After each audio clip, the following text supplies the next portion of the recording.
What's up YouTube, this is Matt here, and today I wanted to give you a deck profile of a deck I've been playing for about a month now, and that is the Reaper of Prophecy build for spellbooks.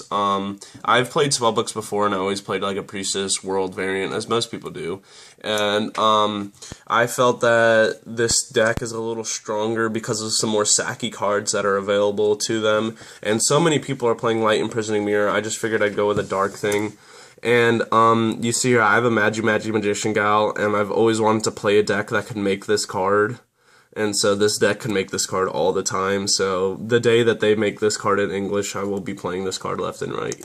So yeah, I've got a main deck and an extra deck. No side deck for you guys. I can show you what I'm working on, but this isn't like, I mean, this deck isn't really ready right now. I just wanted to get you guys a profile so you could see like how it's gonna progress over a little bit. But I definitely have a lot of the key cards already, so I wanted to get this profile out there. So right off the bat, if you guys don't know how the deck works, you run double Reaper and double Prophecy Destroyer. This is like your main play and main thing of the deck. Reaper of Prophecy, what happens if you have 5 or more spellbooks in the graveyard, you can activate all 3 of his effects. The first one is he gains 600 attack. The second one, you can add a book from your deck to your hand, and if you have 5 or more, you can special summon a level 5 or higher dark spellcaster type monster, which is the Prophecy Destroyer. So the point is, you normal or special summon Reaper. When you have 5 or more, you get all 3 effects off, and then you can special summon Prophecy Destroyer and go into like a rank 6 Xyz or something. So yeah, I only play 2 Reaper. I've seen a lot of builds where they just play 3. I've seen builds where they only play 1 Destroyer or none at all. I would actually consider bumping Destroyer up to 3, because if you don't even like see your Reapers and you just see your Destroyers, they can just special themselves from the graveyard like so much. Like it makes for so many extended plays since it's not once per turn. So this is like your main play of the deck and what you want to be doing most of the time. And to help you out with getting that onto the field, I play 3 Fool of Prophecy. This is the forgotten level 3 of Prophecies. All the level 3s like get the bigger monsters out, but this one is specifically made for Reaper. Once per turn, you can send a spellbook from your deck to your graveyard, so it helps you get spellbooks for all of Reaper's effects. And then during the end phase, if you activated this effect, and if you have 5 or more spellbook spell cards with different names in your graveyard, you can tribute him to special summon a level 5 or higher. Even though it happens at the end phase, you still can get all of Reaper's effects, and Fool can only happen if you have the 5 or more, so it ensures that you'll get all of the effects off of Reaper. So 3 Fools is really good. You need to be playing 3. I don't play Temperance in this deck. I don't think Temperance is very good, because if you draw it and you only have 1 or 2 books, you won't get anything off. So I don't like Reaper. I'm playing the triple, I call him Ernie. You don't need 3. I'm playing 3 right now because I'm missing some cards, so it helps with the deck, it helps with some consistency, but you definitely don't need 3 in the deck. And then for the last Prophecy monster, I'm playing 1 Stoic to help you get to your Fools faster. So then for some non-Prophecy spellcaster type monsters, I'm playing triple Lila. Lila's really good in this build because she mills, and that's really what you want to do, since you can, like, I just dueled my friend, and I had 2 of these on the field, and I ripped through both of my Destroyers, and then that just, like, helped me set up for a bunch of plays, and she can destroy spells and trap, which is really good, and she's a spellcaster, so you can use stuff like Power, Fate, Master, Life, stuff like that, so she's goes really well with the deck. I play 1 Exemplar, Magical Exemplar. A lot of people don't know about this card, and this card's like awesome in this deck, although I wouldn't bump it up at all, at least not right now, just because you need to activate a lot of spellbooks in order to get the effect off, and I don't have all of the books that I need. Like, that's really what I'm missing for the deck, so I'm only playing 1 right now, but this is a really good card. And then I'm playing double Effect Veiler. This one's been drawn on. I traded for this the other day. It's really cool. But I play Effect Veiler. I've always played Effect Veiler in the spellbooks. I'm not a fan of hand traps in general, but I like Veiler, especially in this deck, since it's a spellcaster. You can do kooky shit with life. Like, you can banish, like, you could banish like a Lila to special summon this, it becomes level 5, and then you can sync with like a Prophecy Destroyer and go for Star Eater.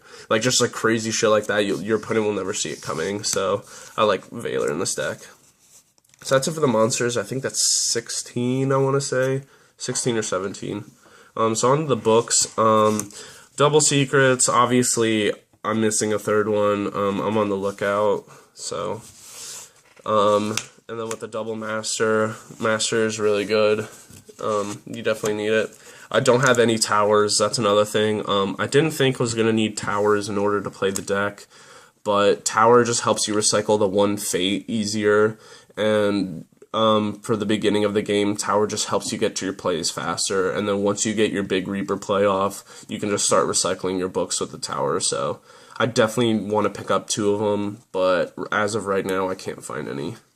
One Fate, as always.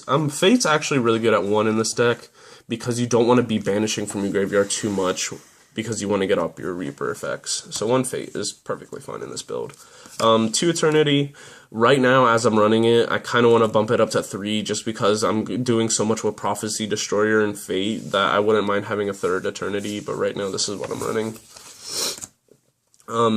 Double Life. Life is really good in this deck. In a Priestess World variant, I might play 2, but I'd probably only play 1. But in a Reaper variant, you definitely want to be playing 2, if not 3 lives. Life is really good. Double Wisdom, because Wisdom's just like way too good. It's not once per turn, so really good. Double Power. I actually saw a deck profile last night of a Reaper build where this guy was playing 3 powers, and I thought that was really interesting because Power is actually a really underrated card. I think it's really good and it helps you get your searches off. And I've considered playing 3, and I was testing it last night, and it's not bad, but I just don't like having a dead power in my hand. So right now I'm keeping it at 2. And then I play 2 Star Hall. Once you see the extra deck, you'll realize why I play Star Hall. I play Magical Exemplar as well, and it's another book to dump. So, and I really like Star Hall. It makes monsters really huge. Like during late game, if your opponent doesn't take care of this early enough, you can get like 10, 11 counters on this, and everything gets 1,000 attack.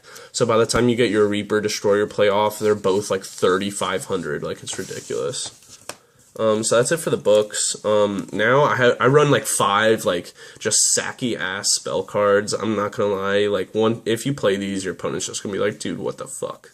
So the first one, the first 2 kind of go hand in hand. Reasoning and Monster Gate. Monster Gate's limited. Reasoning is semi-limited. I want to get a second one, but they basically just let you mill your spells and traps, and then special summon the monster that comes afterwards. So these are 2 really good cards, and if you open up with a Reasoning, your opponent's like, 4, and it's just like really funny. 2 Magical Dimension.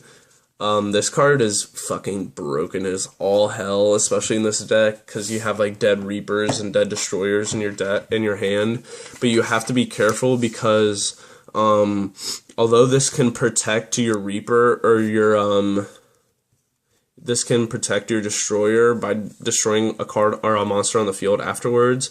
If you choose to destroy a monster on the field after you summon Reaper, Reaper will lose timing. So you have to be careful with this card, but it's still really good for getting shit out of your hand. And it's a quick play, so it's awesome. And then my last Sacky card is a Soul Charge.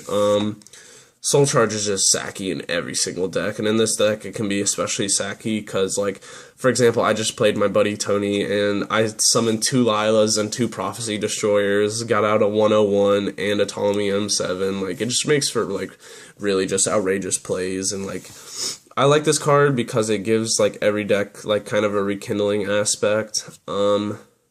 Like, I think a lot of people are scared to go for like 4 or 5 monsters, but if you like get this and you know you're gonna win, I have no problem paying 5,000 life points, especially summon 5 monsters from the graveyard.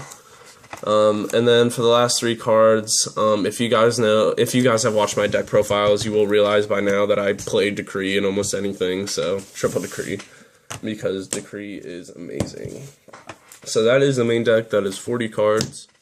And now for the extra deck, I play an XYZ for everything, and then I play some Synchro since I play the 2 Veilers. So for my rank 6s, I play Naruto, the Moral Leader, Photon Strike Bouncer, and Ptolemy M7. Carrying some of this Constellar shit with me.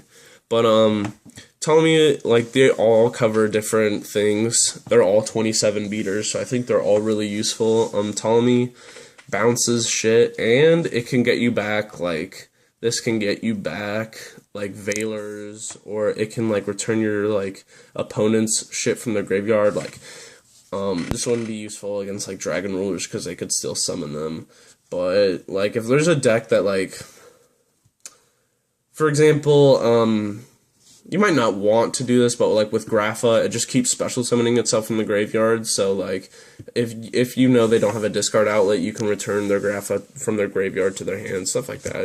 It's a good card. Photon Strike Bouncer is kind of obvious, and this card, not a lot of people know about, but he's 2 level 6 spellcasters, and once per turn he can negate a spell or trap card. So he's just, like, really good. It's during either player's turn, so I think these 3 are really good rank 6 choices. I was also debating a Gauntlet Launcher, but I just think too many too much defense against destroying, and I think Ptolemy was a better choice. Plus, Ptolemy's got bigger attack. Since I do play some level 4s, I'm playing a 101. I don't have an Exciton. My friend actually just pulled one last night out of a Walmart pack, which was fucking crazy. We're all super stoked for him. But 101 is still a really good card, and I still think this is an amazing rank 4 choice. It is my only rank 4. I play 2 rank 3s. I would be playing Levier, but I don't have one. You don't really make rank 3s in the deck, but I just have these just in case kind of situations. Zenmaines and an Engineer. And then for my rank 2s, since I'm playing the triple Blue Boy, Dagos the Phoenix, that dual terminal, super sexy. I just picked that up the other day. Herald of Pure Light to get the Reapers and the Destroyers back in the deck, and then a Gachi for defense. So that's it for the XYZ monsters. And now I'll go into the synchros. Since I am playing the Spellbook Magicians, Mistbird's really good. Level 3 choice. For level 5s, I go Librarian. This is in here because he's a spellcaster, not so much because of his effect, but if I want to synchro for a big monster and go, like, power, and then, like, if I have wisdom in hand, I know I can protect it. Librarian's a good choice, or Catastor is always good.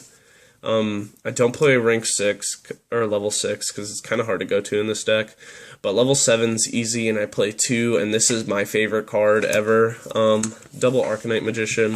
Arcanite Magician is one of the best cards ever, and if you're playing Star Hall, you can keep the 2 counters that he gets. He becomes a 24 beater, and then you can, like, if it's late game and your Star Hall has, like, 10 counters, like, goodbye to your opponent's field, because this card will just blow up everything. And then I play a Leo, because it is definitely possible to go into this card. You can banish a Fool from your graveyard with life to special summon Veiler as a level 4 monster, and then sync with a Prophecy Destroyer and go for a 31 beat stick. So yeah, guys, that is my Reaper of Prophecy deck. Tell me how you like it. It's a really fucking fun deck to play. I strongly suggest it. It is so much more of a creative deck and gives prophecies like a whole new, like, breath of life. So yeah, like, comment, tell me what you guys think of the deck. Obviously, I'm missing a Secrets and my Towers, but other than that, I think